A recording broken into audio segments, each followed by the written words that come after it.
Welcome to the FYI on Youth Ministry. This is a youth ministry podcast from the Fuller Youth Institute. This season, we are so excited to share some of the findings from our character and virtue development research project. That is why we are focusing on discipleship that cultivates Christ-like characteristics like humility, forgiveness, love, perseverance, hope, and compassion. And today we're going to start by giving you some background about our research, an introduction to the characteristics we studied, and some tips on how to cultivate them. But before we dive in, let's listen to what young people had to say about character. My name is Frank. I am 13. My name is Debbie. I am 17 years old. Have you ever heard the words Christ-like character or of being Christ-like? Have you ever heard those words in youth group or at church? Yeah, I feel like I hear those in church a lot and a little bit in youth group. And it's just like they always talk about like goals that we have and like how we're always trying to be like Christ-like. Probably like helping others that are in need, or like be good. Treat your neighbors as you want to treat yourself.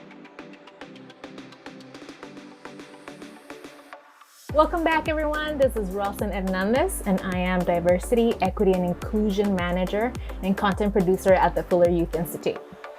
Hey, I am Giovanny Panginda, the social media lead at FYI, and we are your host. Today, we are talking about discipleship that forms Christ-like character.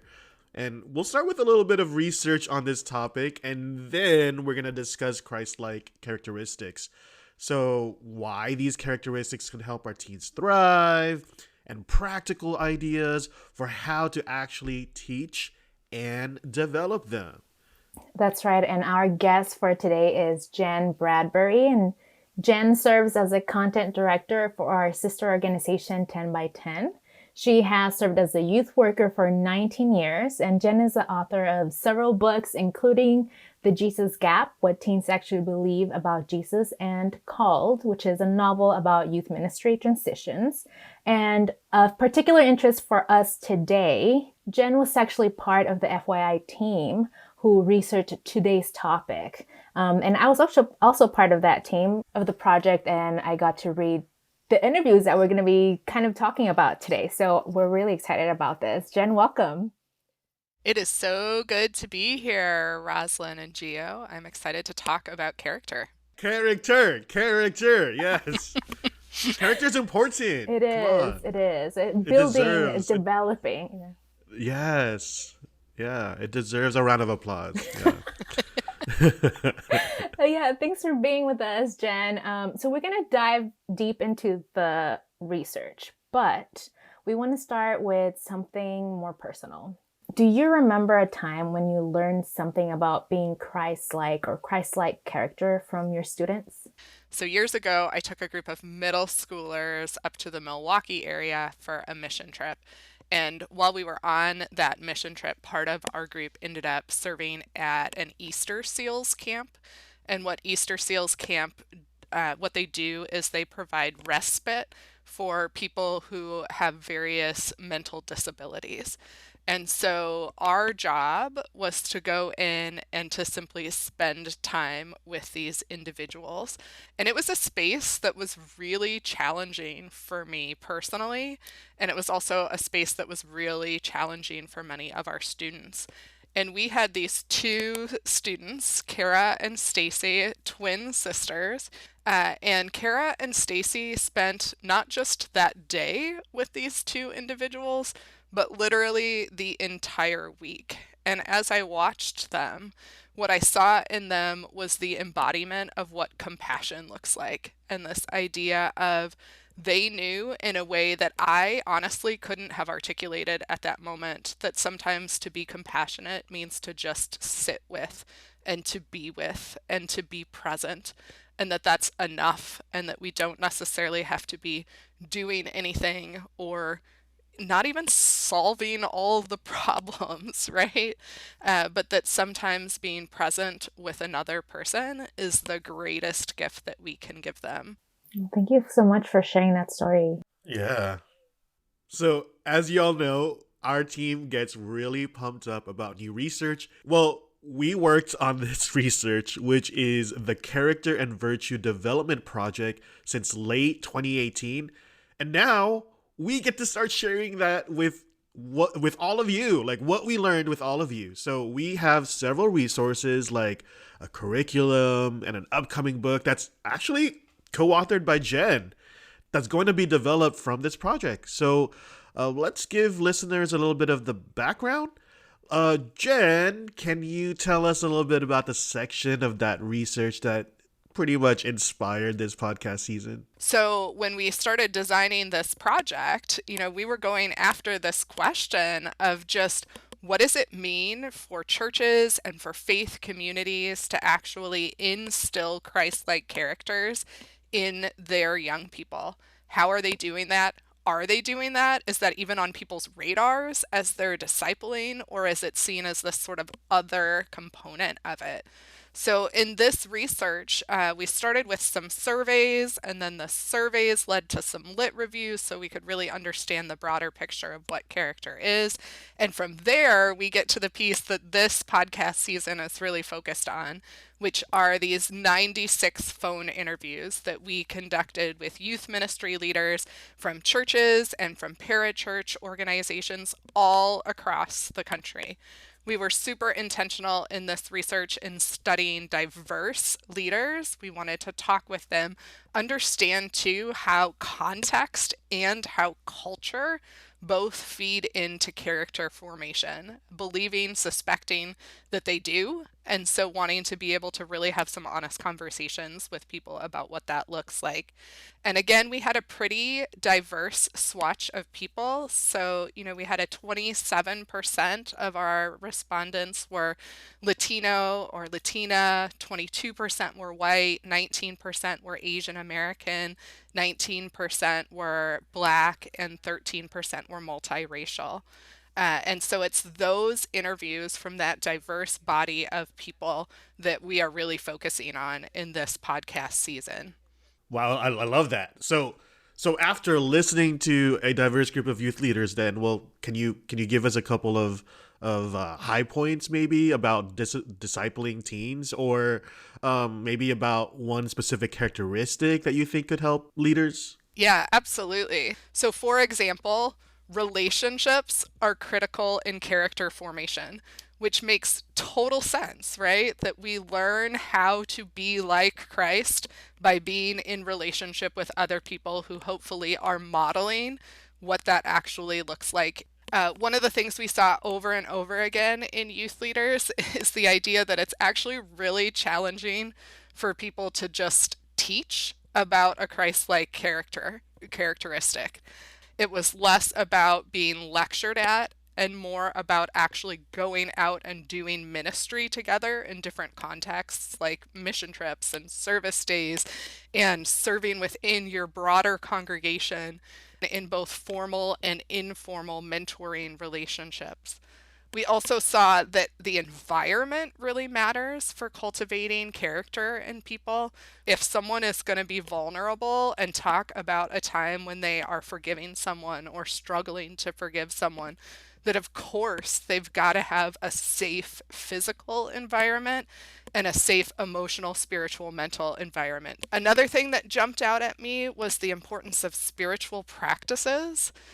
Sometimes I think we we try to make youth ministry too gimmicky. And what we saw again and again in this research is that the actual practices that we do are some of the things that still to this day best instill character in young people. And so an example of that would be prayer. And another example of that would be testimony. And the role of testimony, particularly in spaces led by people of color and in immigrant congregations, was really, really critical and important, and I think has so much to teach us. As a Latina who grew up in the Latina church, I can say that testimony was a big part of my life in church growing up. especially in a community where there's so many challenges. It's, the challenges that come with immigration, with leaving your family, with documentation, with different things like that. Yeah, thanks so much for sharing those. Those are so insightful. And I think we can gather so many practical things from those things. And as you said, it seems like they're so obvious, but sometimes because they are obvious, I think we don't really become so intentional about them, or we kind of forget about it. So it's so important to be reminded of those. So as you mentioned, our research consisted of interviews with youth leaders across the country, and of reviewing literature material from different areas of study like theology, pedagogy, virtue development, Christian education, and psychology. There was so much. We like to learn all kinds of things, right? Absolutely. Yeah. Thinking about the area of psychology, mental health is something that is so important for Gen Z, for teenagers today. What are some practical benefits of cultivating some of these characteristics when it comes to mental health of young people? Can you give us like 2 examples of that? So when we think about Gen Z, we think about Gen Z as being anxious. We also talk about how Gen Z are adaptive, so they're constantly having to pivot. Of course, the pandemic was a great example of that. We see that adaptivity in their resilience too, and in their flexibility and their willingness to try new things. And then we also know that this generation is far more diverse than any generation that has preceded it in this country.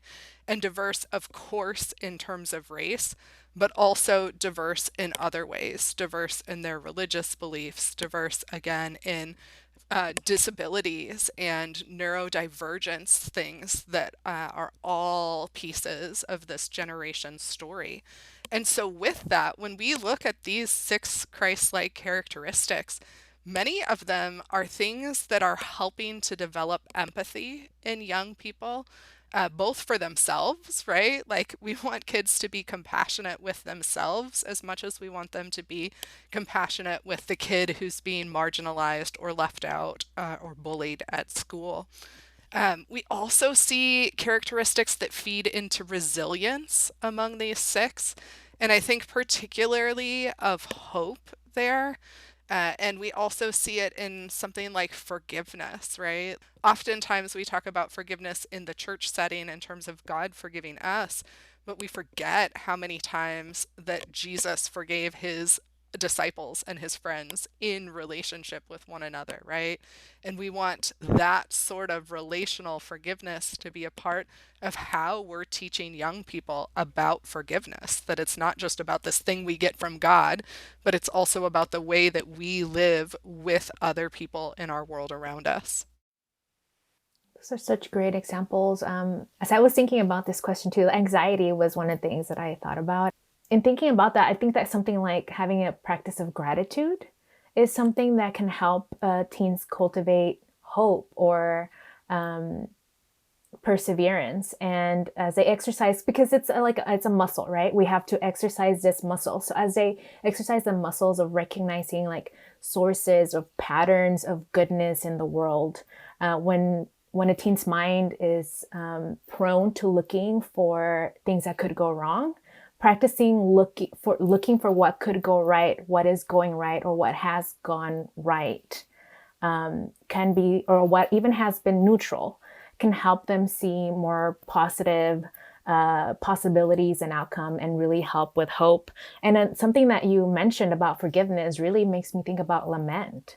And this is a way in which we can integrate, right? We can integrate the spiritual and the theological and the mental health, because lament is really a way of us to process our difficult feelings. And it's a way of, having a space where we don't feel judged, where we know that God can hear all of the things that we're thinking, even if we think that they're not the things that we should be thinking, or they're not Christ-like, quote unquote, or what we've been told that we should think or do. And so, Yeah, and can I interject a couple other things, Roz? So, with hope, what you said about gratitude is a great one. Another example, we heard stories from youth leaders in terms of how they pulled in lectionary. In that process, they started seeing examples of lament, but they also started seeing examples of hope. With forgiveness, too, there's one story that really sticks out to me from our interviews about a youth leader who actually decided to do an entire retreat focused on forgiveness.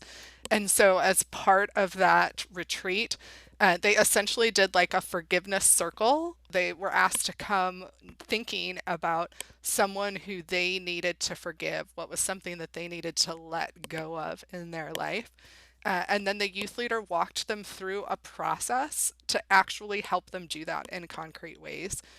Which again, like our young people are at such the stage where they're moving from concrete to abstract thought. And so those kind of examples of watching youth leaders actually put these really abstract ideas like forgiveness into really practical, concrete terms, like that's a win because young people can grasp it and they can do it and they can see what it feels like to actually let go of the hurt that they've experienced. yeah, and I think some of these feelings also can feel really overwhelming for them. And so having someone walk them through that process, it helps them see that it's not such a big thing that they can't solve by themselves, and it feels them and makes them feel safe and supported in those processes. And they have someone that they can come to help them with those things. What you all said reminded me of something that some of my students are struggling with, and that's like love. Partly because social media, and the anxiety that sometimes social media causes them. But one of the practices that we've been trying to do at church is to write like one thing that you love about yourself and post it on a mirror or some place that you like see like every day, and just to focus on that like sentence or phrase or word, and reflect on it every day until we get back on Sunday, and we do our little discussions in our small groups. At least for our church, or my church, that's a practice that we've been focusing on, love. Gio, I love that. And I love that too because I think with forming these Christ-like characteristics in people, sometimes we skip steps. And so thinking about love particularly, right? Like Jesus calls us to love our neighbors as ourselves. But a lot of times we skip to the love our neighbors and we forget the love ourselves piece, right? And that's part of the formation, is that it's also about us and it extends outwards into our communities. And sometimes it goes the other way too, right? There's a mutuality that comes from serving and from being, again, in relationship with one another. Love that. Yeah, thank you. Yeah, so our research, it gleaned so much about the on the ground and practical ways in which young people experience. Again, if you're listening, the six characteristics are love, compassion, forgiveness, hope, humility, and perseverance. So about the ways in which youth leaders help cultivate those Christ-like characteristics in their students, can you highlight a bit from our research, or things maybe that you have used in your own ministry, or maybe something that a youth leader could use in their next, like, let's say, gathering or plan, maybe? Yeah, absolutely, Gio. So something that I both heard in the research and have done in my own ministry, again, comes back to testimonies. I love testimonies for so many reasons, right? There's a relational element. There's an articulation of your faith, which I think is important for discipleship and faith formation. But I also love testimonies because you can do it in a tiny church. You can do it in a big church. You can do it with zero budget. You can do it with thousands of dollars of budget, right? So it's one that you really can fit into whatever space you have. I don't want you to think that testimony is just like, here's before Jesus and here's after Jesus, right? Like, testimony was not this one prescribed formulaic approach.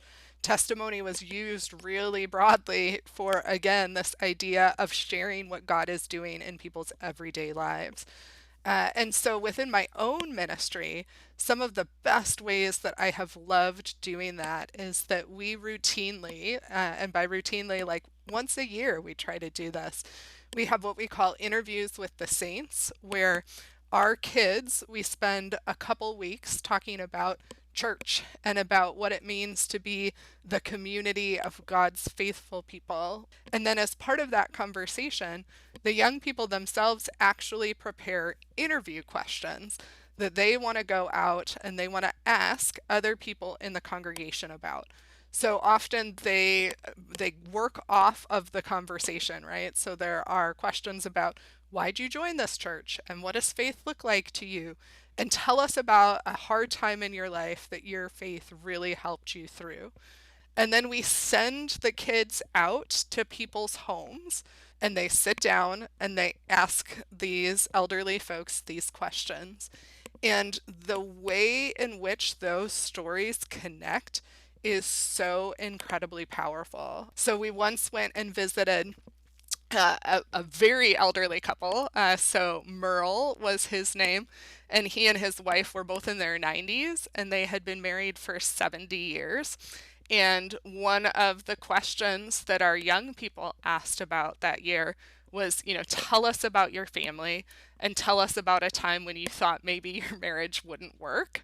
And so Merle, went into some level of detail about, a time in his marriage where he had lost his job and things were really hard, but he and his wife persevered and they stuck it out. And throughout that time, the church was there and supporting them. But what was really interesting to me is that we got in the car afterwards that night and one of our young people burst into tears. And her response, as she's sitting there with tears streaming down her face, is, I stopped believing that marriage could actually be real and that it could last. Because this was a girl whose parents had just gone through a really horrific divorce. And so in the context of this relational practice of testimony, she had connected with this other person who she previously hadn't known, who simply by sharing his story had shown her what it means to actually persevere. And that really tangibly gave this young person hope. What I like about that, and something that we probably don't think about or we might have a misconception about, is that young people actually really like talking to older people. They like asking questions. They like, talking to the grandparents or the elders at the church, and just they're curious, they have questions, and they'll ask tough questions. And it's so great that elders have the wisdom of experience that they can. And sometimes even, as an elder at that age, there's less worry about their perception or how they're perceived. And so they are more honest about things that they've lived. And so there's just so much honesty and connection that happens in those kinds of conversations. Thanks so much for sharing those. So in this season, we have a lightning round. I'm so excited. These questions are inspired by the very questions that we asked the youth leaders that were research participants. And there are no right or wrong answers. And these questions are entirely subjective. And we're looking for the first thing that pops into your head, a one-word answer or a one-sentence answer, and zero to little context, okay? All right, so here we go. When you were a teenager, who taught you the most about love? Kitty Gansel, she was my junior high youth pastor. What is the greatest lesson you've learned about forgiveness? There are so many. So here's my three first things that popped into my head, okay? Forgive often. Forgiveness doesn't magically take away the hurt, and forgiveness takes work. Okay, in this season of your life, compassion looks like being gentle with myself. What or who gives you hope? Okay, I got two here as well. So the very first thing I thought of was my girls' school. And I'm going to give one sentence about that. So they go to a Montessori school that just has this incredible community behind it.